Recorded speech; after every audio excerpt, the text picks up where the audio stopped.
The crystal chandeliers cast dancing shadows across the marble floor as I stepped into the grand hall, my heart hammering against my ribs. I'd been summoned to the royal banquet with only an hour's notice. No explanation, no context. Just a sealed letter bearing the crown's insignia. Hundreds of nobles in silk and velvet filled the vast space, their laughter echoing off gilded walls. I tugged at my borrowed collar, scanning desperately for an empty chair.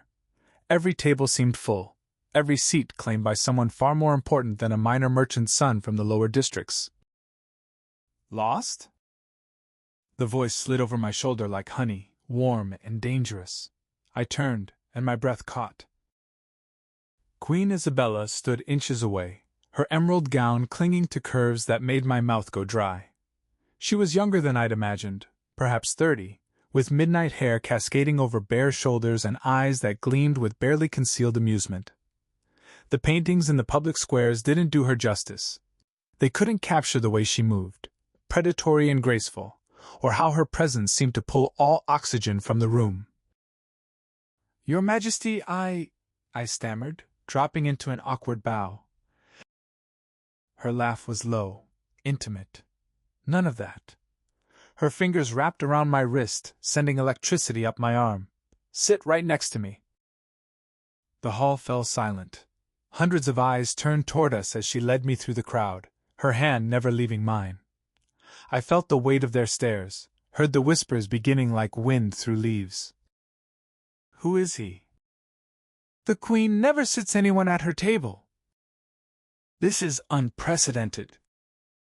She guided me to the high table on the raised platform, settling me into the chair directly beside her throne. Our shoulders nearly touched. I could smell her perfume, jasmine and something darker, more primal. "Relax," she murmured, leaning so close her lips nearly brushed my ear. "You look like you're about to bolt." "I don't understand why I'm here," I whispered back. Her smile widened, revealing perfect white teeth. "Don't you?"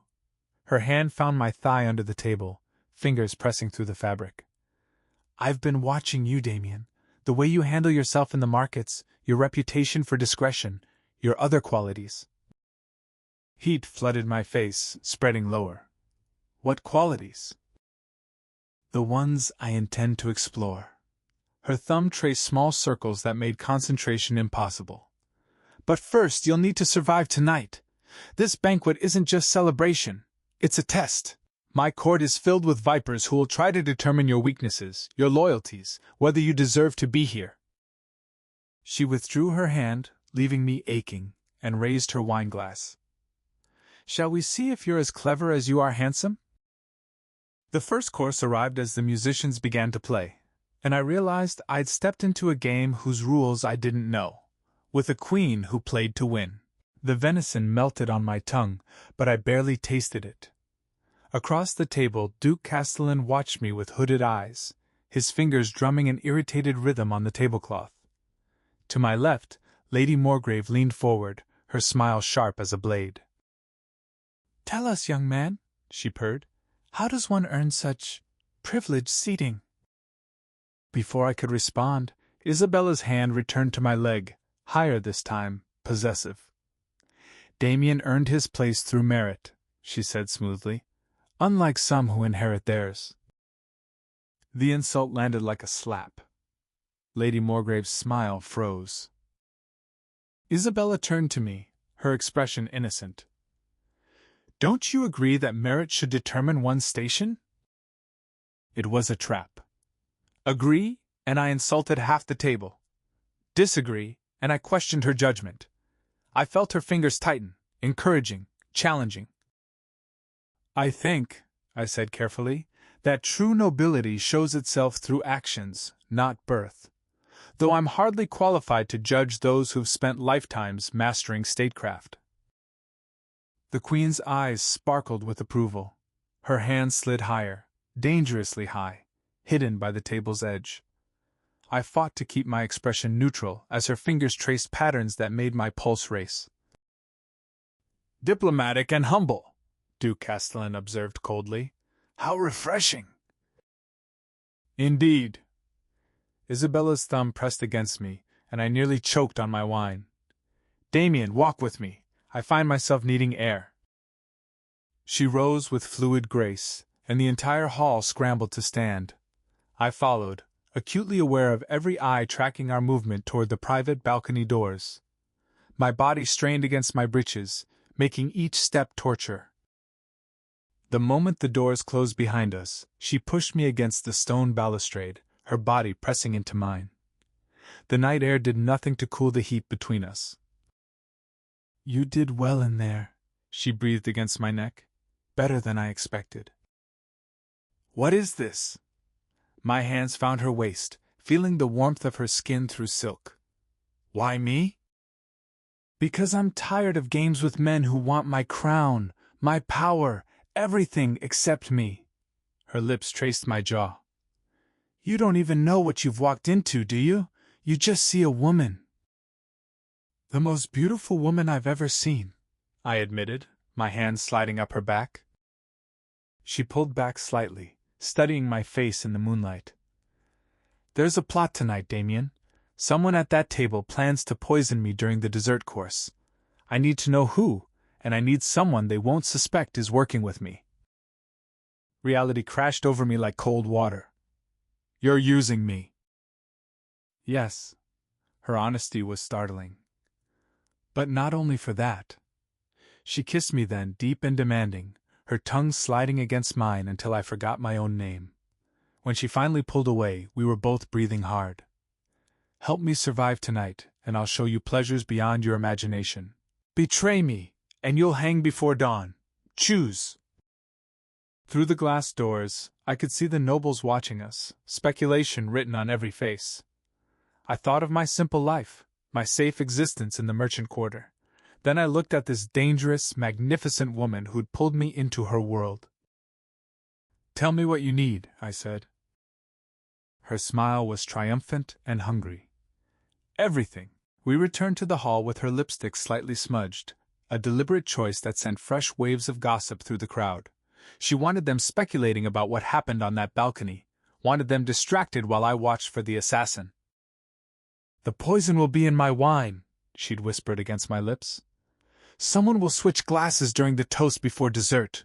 Watch everyone's hands. Trust no one. Now she sat beside me, playing the role of infatuated queen perfectly. Her fingers traced patterns on my forearm as she laughed at courtiers' jokes, but I felt the tension in her body, saw how her eyes tracked every servant carrying a tray. More wine, Your Majesty? A young server appeared at her elbow. Please. Isabella lifted her glass without looking, her other hand sliding onto my thigh in a gesture that appeared intimate, but was actually grounding, focusing. I forced myself to watch the room rather than react to her touch. Duke Castellan stood to propose a toast. To Her Majesty, whose wisdom guides our realm. Everyone raised their glasses. In that moment of synchronized movement, I saw it. Lady Morgrave's hand hovering over Isabella's glass, a ring on her finger glinting as it twisted open, releasing a shimmer of powder into the wine. My hand shot out, knocking the glass across the table. Red wine splashed across the white tablecloth like blood. The hall went silent. Forgive me, I said quickly, standing. I'm clumsy with nerves. Isabella's eyes met mine, understanding flickering in their depths. No harm done. She gestured to a servant. Fetch new glasses for us both. Lady Morgrave's face had gone pale. She excused herself quickly, pushing back from the table. Isabella's hand found mine under the table, squeezing once. Wait. Actually, the Queen said, her voice carrying across the hall, I find myself exhausted. Damien, escort me to my chambers. The implication hung heavy in the air. Gasps rippled through the crowd. No one was ever invited to the Queen's private chambers. No one. She stood, and I offered my arm, feeling the trembling in her body that her regal expression hid. We walked through the hall with measured steps, but once we reached the corridor, her guards closed in around us. Lady Morgrave? She asked the captain. Attempting to flee through the eastern gate. We have her. Isabella sagged slightly, the mask cracking. Good, take her to the tower. I'll deal with her tomorrow. We continued upward through torchlit corridors until we reached doors of polished oak. The guards remained outside as she pulled me into rooms that took my breath away. Silk hangings in deep purple framed a bed large enough for 6 people. Candles cast golden light over artwork worth more than my family would earn in 10 lifetimes. She locked the door and leaned against it, eyes closed. You saved my life. You knew she would try something. Suspected. Couldn't prove it. She pushed off the door, walking toward me with predatory grace. Now I owe you everything. I don't want... I know what you want. She reached up, unpinning her hair so it cascaded down her back. I've seen how you look at me, like I'm a woman, not a crown. My mouth went dry as she reached for the fastenings of her gown. Your Majesty. Isabella. When we're alone, I'm just Isabella. The gown slipped from her shoulders, pooling at her feet. She wore only a thin shift beneath, her body silhouetted against candlelight. And you're the man who's going to help me forget, just for tonight, that I'm a queen with enemies who want me dead. She closed the distance between us, her hands working at my jacket. I caught her wrists. Are you certain? Her laugh was breathless. I haven't been certain of anything in years, but I know I want this. Want you. I released her wrists, and she made quick work of my clothes. When her shift joined them on the floor, she pulled me toward that enormous bed. I woke to silk sheets and the scent of jasmine. Isabella lay curled against me, her bare skin warm, one leg thrown over mine. Dawn light filtered through purple curtains, painting her in shades of amber and rose. Last night flooded back in waves, her gasps against my neck, nails raking down my back, the way she'd whispered my name like a prayer as I'd worshipped every inch of her body.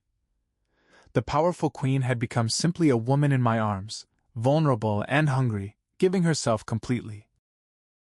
She stirred, eyes fluttering open. For a moment, uncertainty crossed her face. Then she smiled, genuine and soft. I was afraid I'd dreamed you, she murmured, tracing circles on my chest. I'm real enough, I kissed her forehead. Though I'm still not sure this isn't a dream. She laughed, the sound turning into a sigh, as my hand slid down her spine. Unfortunately, we can't stay in this bed forever. I have a traitor to interrogate, a court to reassure, and...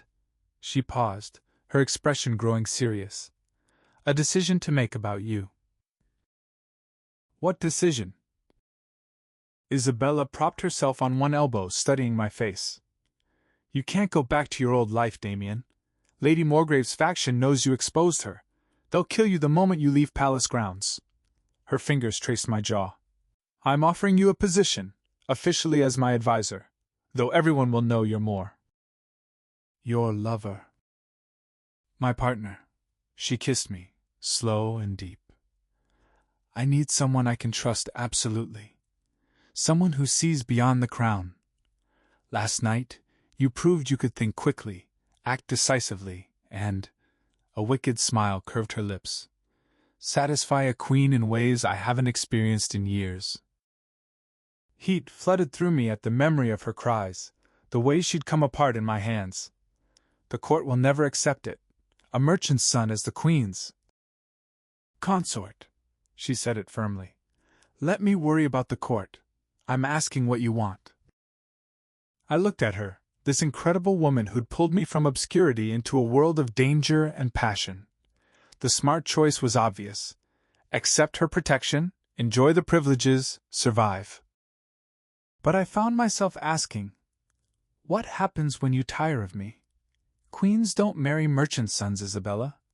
Eventually you'll need a political alliance, a proper marriage. Pain flickered across her face. I won't lie to you. Yes, someday I may need to marry for the realm, but that doesn't mean... She took my hand, pressing it over her heart. I've been alone at the top for so long, Damien, surrounded by people who want something from me. You're the first person in years who's looked at me and just seen a woman worth protecting. You're worth more than protection, I said, pulling her close. You're worth everything. We made love again as the sun rose, slower this time, savoring every touch. When we finally emerged from her chambers, dressed and proper, the palace was buzzing with news of Lady Morgrave's arrest. Isabella squeezed my hand once before releasing it. Welcome to the game, Damien. It only gets more dangerous from here. 3 months had passed since that fateful banquet. I stood on the same balcony where Isabella had first kissed me, watching the sun set over the palace gardens. The court had been scandalized at first, but Isabella had been ruthless in consolidating her power, removing those who'd plotted with Lady Morgrave and promoting loyalists, including several unexpected appointments of common-born advisors who'd proven their worth. I'd learned the intricate dance of court politics, mastered the art of reading rooms and predicting moves. But more importantly, I'd learned the woman behind the crown, her fears and hopes, the weight she carried, the loneliness that had hollowed her out until I'd stumbled into her life. Plotting without me? Her arms wrapped around my waist from behind, and I smiled, covering her hands with mine. She still wore her formal robes from the afternoon's council session, but she'd unpinned her hair, letting it fall free the way I loved. Just thinking, I said, turning in her embrace, about how different my life is now. Regrets? There was genuine worry in her eyes. Not a single one! I kissed her, tasting wine on her lips. Though I never imagined I'd be here, helping you reform tax law, negotiating with foreign ambassadors, sharing your bed every night. Speaking of bed, her hands slid under my jacket, warm and wanting. I have the evening free, and I can think of better places to be than this balcony. I caught her wrists, holding her back for a moment. Isabella, I need to ask you something. Her playful expression faded. That sounds serious. The Venetian ambassador made his offer today. An alliance marriage with their prince. It's a good match. Politically, economically. She pulled back slightly, her jaw tightening. I know. The council is pushing for it. What do you want? I want... She looked out at the gardens, the setting sun painting her in gold. I want to be selfish, to keep you, to ignore politics and duty and just be happy. She turned back to me, eyes bright with unshed tears. But I'm a queen. I don't get that luxury. I pulled a small box from my pocket. Her eyes widened as I opened it, revealing a simple ring of gold set with a single emerald. What if you could have both? I asked. Marry the Venetian prince for alliance, but keep me as your consort. Let me stand beside you openly, officially. I don't need a crown, Isabella. I just need you. Damien? Her hand trembled as she took the ring. This is madness. The scandal. We'll fade. You're the queen. You make the rules. I slipped the ring onto her finger. And I think you've been following everyone else's rules long enough. She stared at the ring, then at me, and suddenly she was laughing through tears, pulling me close. You're insane. This could never work. But I love you. And I'm tired of denying myself happiness. She kissed me fiercely. Yes, yes to all of it. The marriage, the scandal, keeping you by my side openly. Let them talk. I lifted her, carrying her toward the bedroom as she laughed, her joy infectious. Just promise me one thing, I said, setting her on the bed. Anything. Next time you pull someone close at a banquet, make sure it's me. She pulled me down beside her, her hands already working at my clothes. Always you, she whispered against my lips. From that first moment, it was always you. Outside, the palace settled into evening routines. Tomorrow would bring new challenges, court scandals, political maneuvering, the delicate balance of loving a queen who belonged to her people. But tonight, in silk sheets and candlelight, We were simply two people who'd found each other against all odds. And that was enough. The end.